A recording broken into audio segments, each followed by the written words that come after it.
मलाड मालवनी अंबोजवानी कामगार संरक्षण सम्मान संघ महाराष्ट्र अध्यक्ष बिलाल खान की मौजूद महाराष्ट्र कोषाध्यक्ष अखिलेश राव के नेतृत्व में कामगारों को गृह उपयोगी सामग्री घर गुत्थी कामगारों को वितरण किया गया। 110 कामगार संस्था के माध्यम से 16 मार्च 2024 के कार्यक्रम में लाभान्वित हुए। अभी तक संस्था के 1500 वर्कर टूल किट और सुरक्षा किट एयर एजुकेशन का भी बेनिफिट मिला है। संस्था से लगभग 4000 मजदूर सदस्य है। संस्था पूरे महाराष्ट्र के अलावा भी कई राज्यों में कार्य करती है। कहा न्यूज हिंदी के लिए अष्टानंद पांडेय की खास रिपोर्ट। संघ ट्रेड यूनियन के द्वारा आज कामगारों के लिए जो किट की अवस्था थी वो तो वितरण किया ही जाता है, लेकिन मैं देख रहा हूँ कि यहाँ पे घरेलू चीज़ें हैं। आइए बात करते हैं यहाँ के जो पदाधिकारी अखिलेश जी हैं कि आज आपने जो घरेलू सामग्री है उसका आप वितरण किए हैं, क्या कहना चाहेंगे?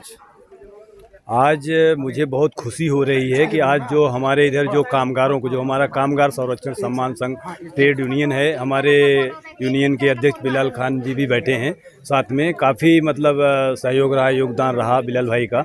उन्हीं ने हम लोगों को प्रोत्साहन दिया कि हम लोग साथ में कुछ काम करेंगे, लोगों को जो सरकारी सुविधा है वो मिल सके करके। तो आज हमको ये सब देख करके बहुत खुशी हो रही है। इसके पहले सेफ्टी किट वगैरह हम लोग बांटे और कम से कम 25 से 30 लाख रुपए का स्कॉलरशिप अलग अलग स्कीम के तहत हम लोगों ने मतलब सरकारी स्कीम दिलाया। तो आज भी जो है घरगुत्ती सामान जो हाउस होल्ड किट है वो भी आज वितरण किया जा रहा है।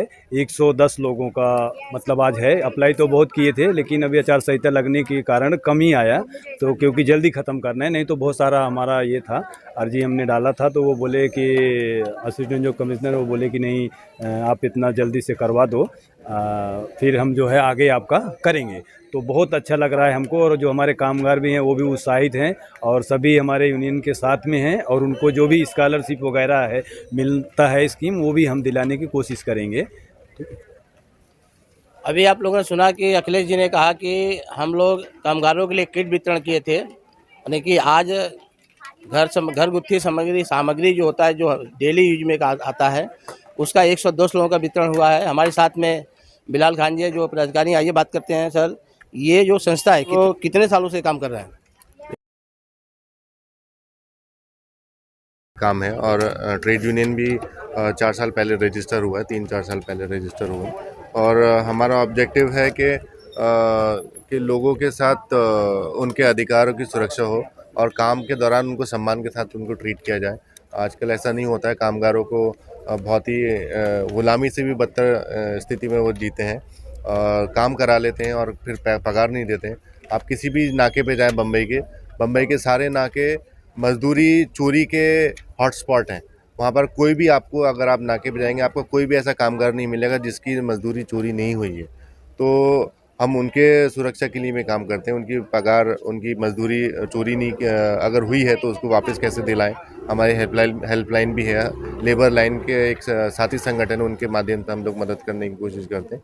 और ये जो वितरण आज हो रहा है हाउस होल्ड किट का, ये तो जो महाराष्ट्र जो बिल्डिंग कंस्ट्रक्शन वर्कर्स के लिए बोर्ड है उसके तहत हो रहा है। इसमें जितने भी नाका कामगार हैं उनके लिए ये बोर्ड बनाया गया है और सबको इसमें मेंबर बनना अनिवार्य होता है, मगर बिल्डर और ठेकेदार ये नहीं करवाते हैं। तो हम जाके इसके बारे में जानकारी लोगों को देते हैं और उनको इस बोर्ड के मेंबर बनाते हैं, क्योंकि बोर्ड के पास मजदूरों को फ़ायदा दिलाने के लिए, उनको अलग अलग सामाजिक सुरक्षा स्कीमों का फ़ायदा देने के लिए 15,000 करोड़ रुपए पड़े, पर मजदूरों को इसके बारे में नहीं जानकारी होने की वजह से वो फंड ऐसे ही पड़ा रहता है। तो हम ज़्यादा से ज़्यादा मजदूरों को इसका मेंबर बना रहे हैं ताकि उनको सारी स्कीम्स मिलें, जिसमें हाउसिंग, इंश्योरेंस, एजुकेशन सब कुछ कवर्ड है। हमारी यूनियन बच्चों को स्कॉलरशिप भी दिलाई है, हाउस होल्ड किट और सेफ्टी किट तो हम लोग दिलाते ही रहते हैं। इसके अलावा और भी जो मुमकिन जो कामगार एलिजिबल हैं उसके लिए हम लोग उनको फ़ायदा दिलाते हैं। तो हमारा यूनियन का जो गोल है वो बहुत ही व्यापक है, जिसमें हम कामगारों के नाका कामगार के बियॉन्ड भी जाके हम लोग काम करते हैं। ऐप बेस्ड वर्कर्स के लिए भी हम लोग काम करते हैं, तो जैसे ओला उबर ड्राइवर है। तो हमारा यूनियन का ऑब्जेक्टिव यही है, उद्देश्य यही है कि कामगारों को उनके अधिकारों की सुरक्षा मिले और काम के दौरान उनको सम्मान मिले और मजदूरी जो है उनको पूरी मिले। बिलाल खान जी, जो संस्था आपकी है महाराष्ट्र लेवल पे है, मुंबई के अंदर है, क्या आप लोग मुंबई के बाद महाराष्ट्र के बाद भी ऐसा काम करते हैं? या आपने कहा कि हमारा एक हेल्पलाइन नंबर है। दूसरा सवाल ये है कि कौन से लोग आपको ये संस्था का मेंबर बन सकते हैं? ये 2 चीज़ पॉइंट नोट करने वाली चीज़ है। कौन लोग मेंबर बनेंगे और कौन सी हेल्पलाइन है जो नहीं जुड़े हैं वो जुड़ना चाहेंगे? नहीं, लेबर लाइन करके एक हेल्पलाइन है, मैं उसका आपको कार्ड दूंगा, उस पर आप नंबर दर्शा देना, तो कोई भी वर्कर उस हेल्पलाइन पे फ़ोन करके अपनी कंप्लेंट दर्ज करा सकते हैं।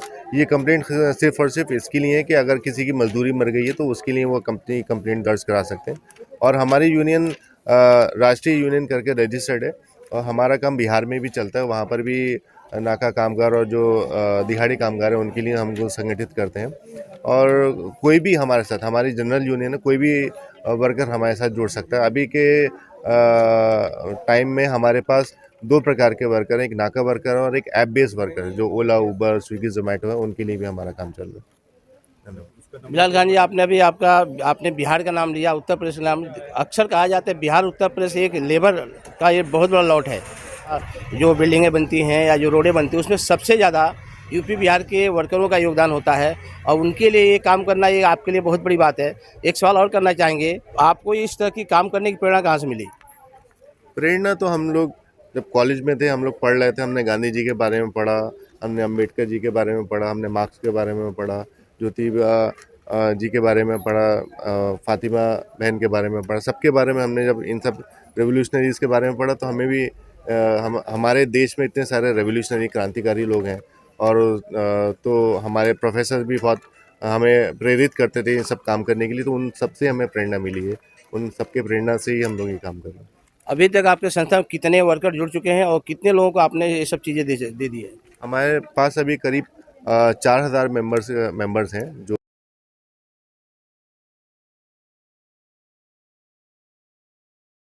उनके लिए कोई सेमिनार किया जाए, कोई गाइडलाइन दिया जाए?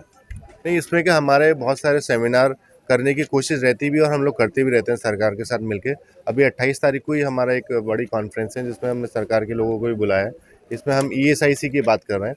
जो ईएसआईसी आपको पता है कि जिनको 21,000 से जिनकी कम की पगार है वो ईएसआईसी के लिए पात्र होते हैं।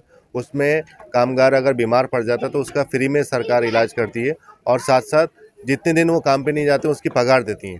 तो अभी मोदी सरकार ने ऐसा वायदा किया था पर उसका अभी तक पालन नहीं किया है। उन्होंने बोला था कि हम ईएसआईसी का फ़ायदा हम असंगठित क्षेत्र के कामगारों को भी देंगे। आपको मालूम होगा कि हमारे देश में जितने कामगार हैं उसमें से सिर्फ 3% कामगार को पगार मिलती है, बाकी सब दिहाड़ी मजदूर हैं। तो 97% हमारे देश की जनता जो कामगार है वो दिहाड़ी मजदूर है और उनके लिए कोई सुविधा नहीं है, कोई सामाजिक सुरक्षा नहीं है, कोई भी किसी भी प्रकार की सुरक्षा उनको नहीं मिलती है।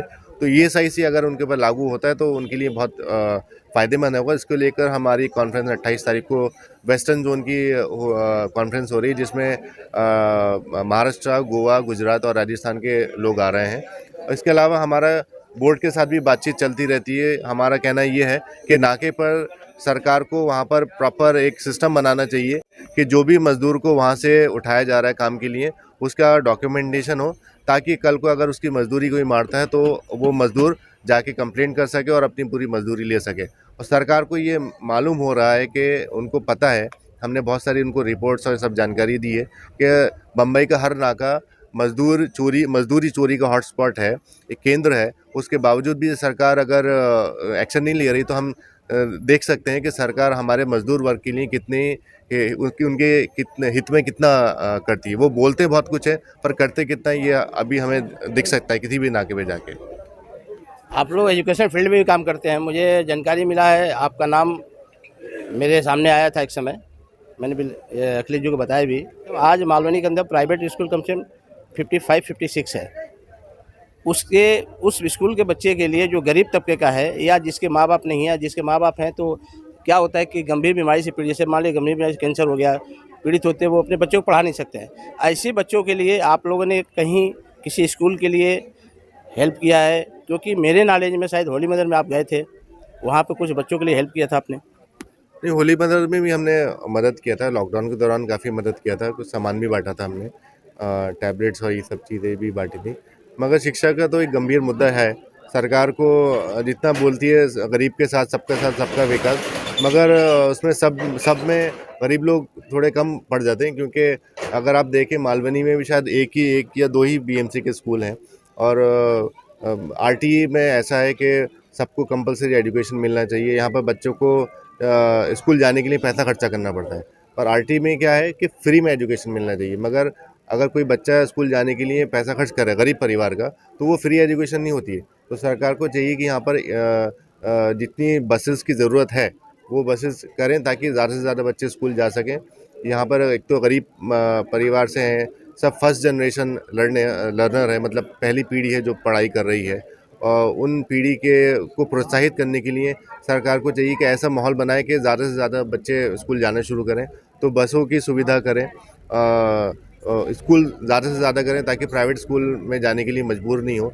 और प्राइवेट स्कूल की आपको पता है कि कितनी ज़्यादा फ़ीस होती है, गरीब परिवार वो अफोर्ड नहीं कर पाते। स्कूल में भी एजुकेशन में हमारा थोड़ा काम चलता है, और हेल्थ में भी हमारा काम चलता है, क्योंकि हेल्थ और स्कूल पब्लिक इंफ्रास्ट्रक्चर तो बहुत ही जर्जर है। आपने देखा होगा शताब्दी हॉस्पिटल और बाकी जितने सरकारी हॉस्पिटल हैं, वहाँ पर भी बाहर की लिए दवाई लिख देते हैं।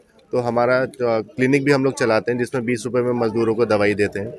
तो अब जिस पे सरकारी इंफ्रास्ट्रक्चर की हालत कितनी जर्जर है, उस पर जितना बोले उतना कम है। तो अभी इतना ही मैं फ़िलहाल बोलूँ। सही बात है, क्योंकि देश बड़ा है, आबादी ज़्यादा है, उसको देखते हुए गवर्नमेंट की जो सुविधाएं हैं जो उतनी नहीं है। लेकिन इसीलिए भारत देश में कहा जाता है कि सामाजिक संस्थाएं जो होती हैं, जैसे आप लोग कर रहे हैं, ऐसी बहुत सारी लाखों संस्थाएं हैं, जो कि आपने कोरोना काल में देखा था कि गवर्नमेंट उतना कंट्रोल नहीं कर पाई थी जितनी सामाजिक संस्थाओं ने कंट्रोल किया था।